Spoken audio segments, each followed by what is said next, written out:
একটা সময় যে হাট ছিল হাজার মানুষের জীবিকা ও ব্যবসায়ের কেন্দ্র, আজ সেই হাট নদী বাংলের বয়াল দাবায় হারিয়ে যাওয়ার পথে। চলুন দেখে আসি বাদুরতলা হাটের বর্তমান অবস্থা, শুনি স্থানীয় মানুষের হৃদয় বিদারক গল্প।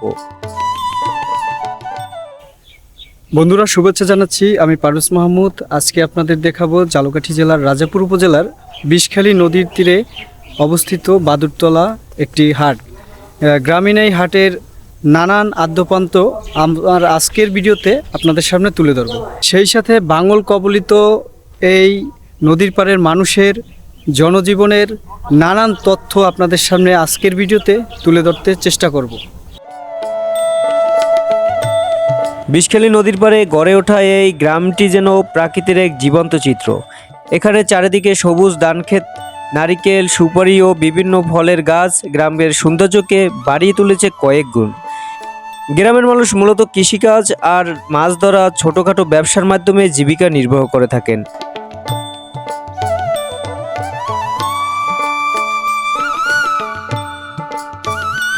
সরলতা আর আন্তরিকতা এখানকার মানুষের সবচেয়ে বড় পরিচয়। গ্রামীণ হাট মানেই রকমারি সব খাবারের কথা মনে পড়া। ছোটবেলায় দাদা বা বাবার সাথে গিয়ে এ ধরনের খাবার খেয়েছি আমরা প্রত্যেকেই। বহু দূর হ্যাঁ কোথায় গাঙ্গা সবই মগই ফাটিয়ে গো। হ্যাঁ, উপার নলছিলি খেলার গাং নাই। বাজার কোন দিকে ছিল আর কি মূলত আগে? বাজার ছিল পূব দিকে। আপনার ছোট যে সময় ছিলেন ওই সময় কোন জায়গা দেখছেন? হেকালে পূবে হেকাল হ্যাঁ নদীর মাঝখানে। এখন ওই নদীর মাঝে পড়বে। এখন এইভাবে বাংলো কবে থেকে? এত বাংলাদেশে প্রত্যেক বছর যদি ভাঙ্গে যায় কুড়াই কুড়াই জমিটা থাকে। এখন বাজারটার কি এখান থেকে বাজার দক্ষিণে গেছে, দক্ষিণে নিয়ে গেছে। তো প্রতি বছর ভাঙে না? প্রত্যেক বছর যদি ভাঙ্গে তাহলে জমি থাকে। সরকার কোনো উদ্যোগ কোনো সরকার উদ্যোগ দিতে না। জায়গায় কোনো বালুটুল না না কুস্তি দেয় না। হেলে তো মন কান ভালো এলে কত সুন্দর জায়গা থাকতো। আর হাজার হাজার কুড়ো জমি যাইতে আছে মানুষের। আপনাদের কি জমি ছিল এদিকে? মোবাইলে 3 কুড়ো জমি, 1 কুড়োও নাই। হ্যাঁ সব গাঙ্গে গেছে, সব গাঙ্গে আমরা দাম দিয়ে খাইতাম। 3 কুড়ো জমি সব সব। এখন কিভাবে কি তো মন কান আবার রাখি বান্ধি আবার ওইদিকে বাড়ি কেরি করছি। আপনার বাড়িও তো ওদিকে ছিল? মোরা তো রাখি বাড়ি করি। সময়ের সাথে সাথে বিষখালী নদীর ভাঙন ক্রমশ রূপ ধারণ করে। নদীর প্রচণ্ড স্রোত একের পর এক গ্রাস করতে থাকে নদীর তীরবর্তী এলাকা। যেখানে একসময় দোকানপাট ও মানুষের কোলাহল ছিল, আজ সেখানে নদী শুধু ঢেউ আর ভাঙনের চিহ্ন।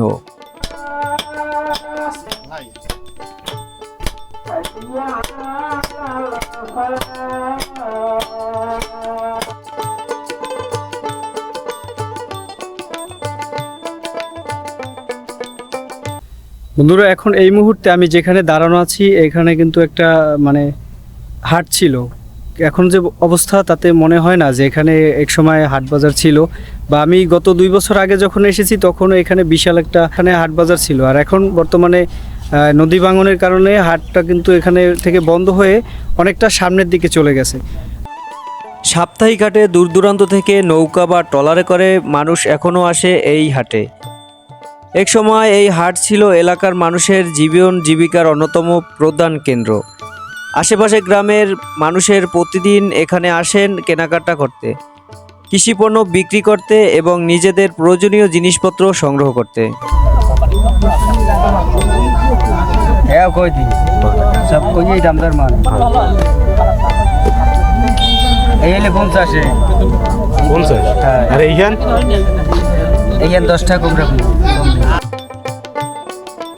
গ্রামীণ হাটবাজার শুধু একটি বাণিজ্যিক কেন্দ্র নয়, এটি গ্রামীণ সমাজের একটি গুরুত্বপূর্ণ সামাজিক প্রতিষ্ঠান। এখানে রয়েছে তাজা শাকসবজি, ফলমূল, ধান, চাল এবং বিভিন্ন কৃষিপণ্য। কৃষকরা তাদের নিজস্ব জমিতে উৎপাদিত ফসল সরাসরি নিয়ে আসে বিক্রি করেন। ফলে একদিকে যেমন কৃষকরা ন্যায্য মূল্য পাচ্ছেন, অন্যদিকে ক্রেতারাও তাজা পণ্য কিনে নিতে পারছে।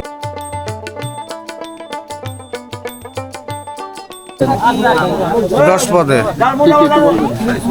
পুঁই চারা, বোমাই মরিচ চারা, পেঁপে চারা, লাউ চারা, কদু চারা, বেগুন চারা, কুমার চারা, শালগম চারা, করলা চারা, শশা চারা খিরি চারা চারা বেচা কিনে কিরকম? বেচা কিনে চারা সিজন শেষ না। এই জন্য মানুষ কম আসে। হ্যাঁ এর আগে হাটে কিরকম বেচা? আগের হাটে ওই একই রকম। এই বাদুতলা হাটে কত বছর যাবত আসে?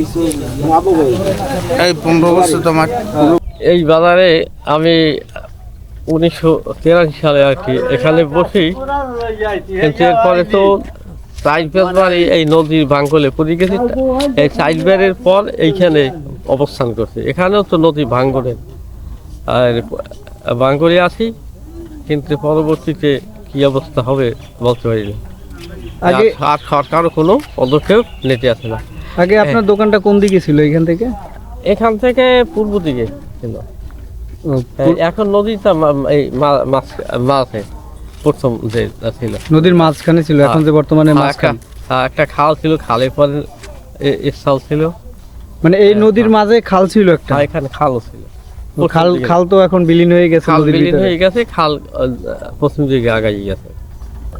এখানে হাটে অনেকেই ব্যবসা বাণিজ্যের জন্য আছে, বিভিন্ন তরকারি, ফল, তারপর ধান চাল বিক্রি হয়। কিন্তু এটা হাট যদি না থাকে তাহলে তো সাধারণ মানুষের কষ্ট হয়ে যায়। হ্যাঁ, এখানে সপ্তাহে 2 দিনই হাট বসে, শনি মঙ্গলবার। এছাড়া প্রতিদিন সকালে বিকেলে এখানে মোটামুটি বিক্রি হয়। নদী ভাঙনের ফলে ইতিমধ্যে অসংখ্য পরিবার তাদের ভিটামাটি হারিয়েছেন। অনেক পরিবার বাধ্য হয়ে অন্যত্র আশ্রয় নিয়েছেন। কারো বসতঘর, কারো ফসলি জমি, কারো ব্যবসা প্রতিষ্ঠান নদীগর্ভে তলিয়ে গেছে।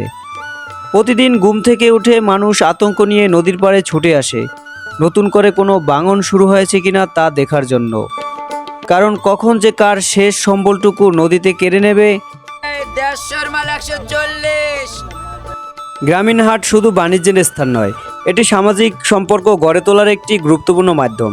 এখানে মানুষ কেনাকাটার পাশাপাশি একে অপরের সঙ্গে দেখা করেন, খোঁজখবর নেন এবং সুখ দুঃখের গল্প ভাগাভাগি করেন।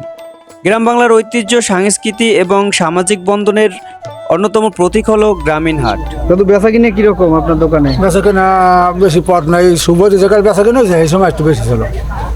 আগে হ্যাঁ, বাজার হ্যাঁ। এখানে ছিল, আর এখানে সুবিধা এখন একটু কম, কিছু কম। এখন মানুষজন পয়সা নাই, পোলাপান তো খাইতো, শুভেচ্ছা রয়েছে।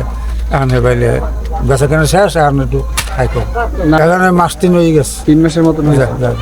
আগের পুরান বাজারে ভালো ছিলেন না এখানে ভালো আছেন? একরাম আর 5 বছর বা 2-3 বছর আগে ভালো ছিল। ওখানে বই যাও, এখানে বই হয়ে একই কথা। 8 দূরে ভরে গেছে, ওভার যায় 8 দূরে ভরে এই বাজারে কত বছর যাবত দোকানদারি করে? আমি করে 17-18 বছর। 17-18 বছর। 3বার ভাঙচুর করবে আমার নদীতে। এখন পর্যন্ত 3বার হ্যাঁ, 3বারই করছেন? 3বার আমি ঘর ভাঙি গেছে, একবারে কয়টা টাকা পাইলাম সরকারের। সরকার কোনো উদ্যোগ নেয় না? না, একবার উদ্যোগ রয়েছিল, ওই যে 50,000 পাইছি প্রত্যেক দোকানদারে।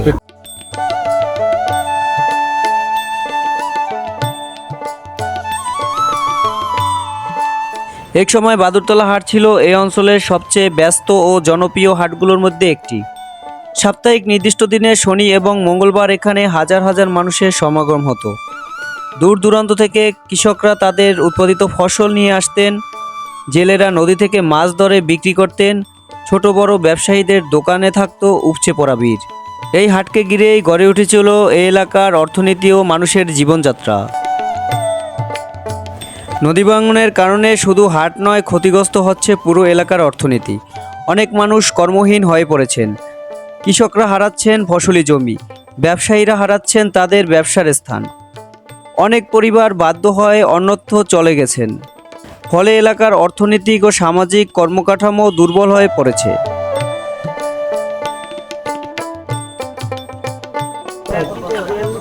মরিচ কি আপনার ক্ষেতের মরিচ?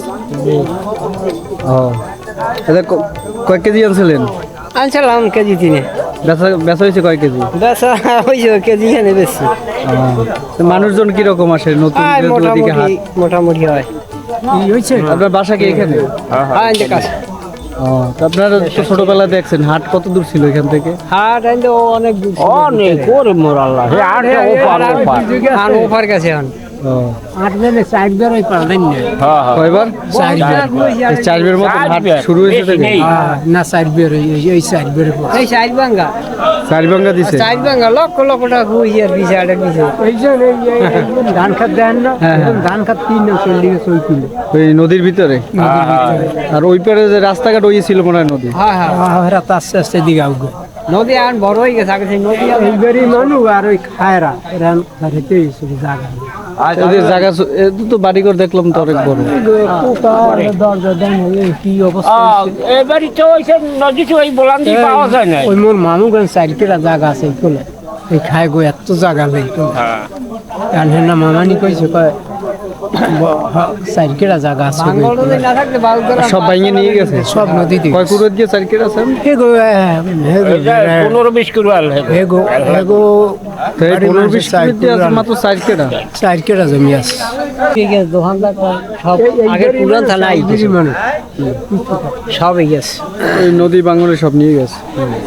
আমি তো মনে করেন 4 বার ঘর উঠেছি এবার আর উঠেই না। আপনার ঘর ছিল কোথায়? আমার ঘর ছিল প্রথম এখন ফার্স্ট দোকান ছিল মধ্যেই দোকান এইখানে। হ্যাঁ এবার আর দেন না 3 ভাঙার পর হাতে আমি অনেক টাকা পিছনে পড়িয়ে গেছে এই ঘর ভাঙ্গনে। এজন্যই আপনার নিজের খেতে যাওয়া হয় যে হ্যাঁ আর কি করবো করার নাই কিছু ওইটা নিয়ে আসেন। নদী ভাঙন শুধু একটি প্রাকৃতিক দুর্যোগ নয়, এটি হাজার মানুষের জীবনের নীরব ট্র্যাজেডি। এখানে প্রতিদিন হারিয়ে যায় একটি পরিবারের ঠিকানা, একটি শিশুর শৈশব, একজন কৃষকের ফসলের জমি এবং অসংখ্য মানুষের আজীবনের স্মৃতি। নদীর উত্তাল স্রোত শুধু মাটি ভেঙে নিয়ে যায় না, কেড়ে নিয়ে যায় মানুষের স্মৃতি, পরিচয়, নিরাপত্তা আর ভবিষ্যতের আশা। তবুও মানুষ থেমে থাকে না, চোখের জল মুছে ভাঙা স্বপ্নকে বুকে নিয়ে তারা আবার নতুন করে বাঁচার লড়াই শুরু করে। এই সংগ্রাম, এই বেঁচে থাকার গল্পই নদী ভাঙনের জনপদের প্রকৃত পরিচয়।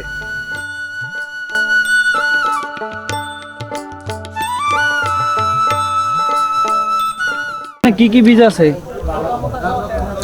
লাল শাক, মূলা, ধনিয়া, পালং শাক, করলা, পেঁপে, মরিচের বীজ, ফুট, তরমুজ, ঢেঁড়স, চালকুমার, তারপর পুঁই শাক, তারপর আপনার সাদা মূলা, পালন মূলা, বিভিন্ন রকমের বীজ আছে। ধনিয়া, বাটি শাক, কলমি শাক।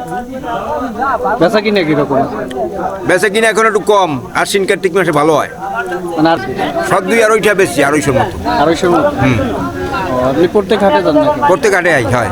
এখানে প্রতি হাটে আছে? হ্যাঁ, অন্য হাটেও যাই। কিবার হাট মেলে? শনিবার, মঙ্গলবার, এই 2 দিনে। আগে কি বেচা কিনা বেশি ছিল? হ্যাঁ মানে হাট যখন ওই হ্যাঁ হ্যাঁ। আর ওদিকে গতবার কেনা বেচা ভালো হয়েছে। কত বছর এই হাটে আসেন? প্রায় 10-12 বছর। ছোটবেলা দেখছি আরো এই বাজার ছিল মানে ওই কই গেলাম এক প্রকারের মাঝখান দিয়ে এই ভাঙতে এক প্রকারে এখন এই জায়গাতে এই বাজারটাও ভাঙ্গি আর বর্তমানে নতুন বাজার আবার এইখানে আইছে। তো এখন এর কোনো উন্নয়নের কোনো ছোঁয়া তো দূরের কথা, ইস্তেমাই কোনো কেউ ব্লক হালায় নাই। ছোটবেলা বাজার এই জায়গা ছিল আদাও, আবার আজকে এই যে বর্তমানে এখন এই জায়গা বাজার মিলতেছে। এটা কত এই জায়গা যাবত এখানে কত 3 মাস 3 মাস না জানি 4 মাস যাবত আর কি বাজারটা এই জায়গা আছে। আদাও এখানে আর কতদিন থাকে তা বলতে পারি না। বলতে এই যেমন দেখতে পাচ্ছেন এই নদী ভাঙতে আছে, যত দিন যায় অতই ভাঙতে আছে। এই যে কিছুদিন আগে ওই জায়গা দিয়ে প্রায় 2 কুয়ার মতন জমি একেবারে নামিয়ে গেছে। এক রাইতে একজনের ঘর সহ উড়ান সহ এক ধাক্কা নামিয়ে গেছে, তাল গাছ, রেন্ডি গাছ সব সহ। আর যদি আবার একটু ওইখানে যাই দেখেন ওখানের অবস্থা আরো করুণ অবস্থা। ওই আরো অনেক জায়গা ছিল, এই জায়গায় বিশাল ওরা সুবরি বাগান আনলে সব নামিয়ে গেছে।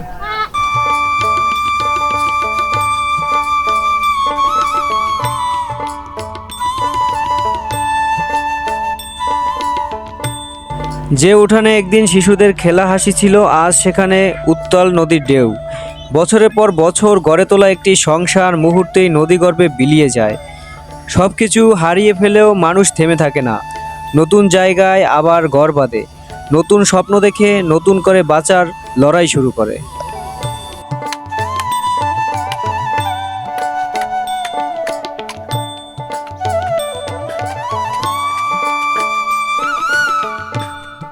কি সবাই বাজারে আসছো?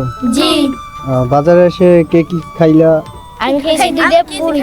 আমি খেয়েছি শসা। আমি শশা খাইছি। শশা খাইতেছো? খাইছি।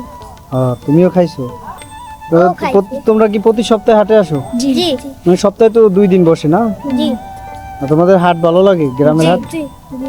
তোমরা কে কিসে পড়ো? আমি 3। বর্তমানে আমাদের গ্রাম বাংলা থেকে হাট বাজার, গ্রামের যে হাট বাজারগুলো ছিল সেই হাট বাজারগুলো হারিয়ে যাচ্ছে দিন দিন। তো এই হাট বাজারগুলোকে রক্ষা করার জন্য অবশ্যই আমরা যারা গ্রামে থাকি বা গ্রাম প্রধান থাকে বা গ্রামের মান্যগণ্য যারা আছে তাদেরকে সকলকে সচেতন হতে হবে, যাতে করে আমাদের গ্রাম বাংলার এই ঐতিহ্য হাট বাজারগুলো যাতে টিকে থাকে সেই ব্যাপারে অবশ্যই খেয়াল রাখতে হবে। আর এই যে আজকে বাদুরতলা হাটটা ঘুরে দেখলাম, এখানে এক সময় অনেক বড় হাট ছিল, শুনছি লোক মুখে শোনা গেছে, বা গত 2-3 বছর আগেও আমি এখানে এসেছি।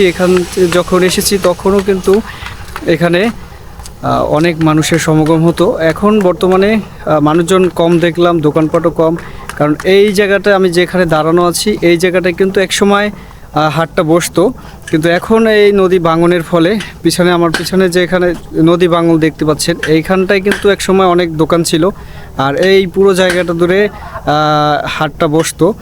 প্রতিদিন শত শত মানুষ, শিক্ষার্থী, কৃষক, ব্যবসায়ী আর কর্মজীবীরা এই খেয়া পার হয়ে পৌঁছে যায় তাদের গন্তব্যে। বর্ষার উত্তাল স্রোত কিংবা শীতের কুয়াশা, খেয়া কখনো থামে না। নদীর ঢেউয়ের সঙ্গে লড়াই করে মাঝির বইটা চলে এগিয়ে, তার সঙ্গে এগিয়ে চলে নদীপাড়ের মানুষের জীবন।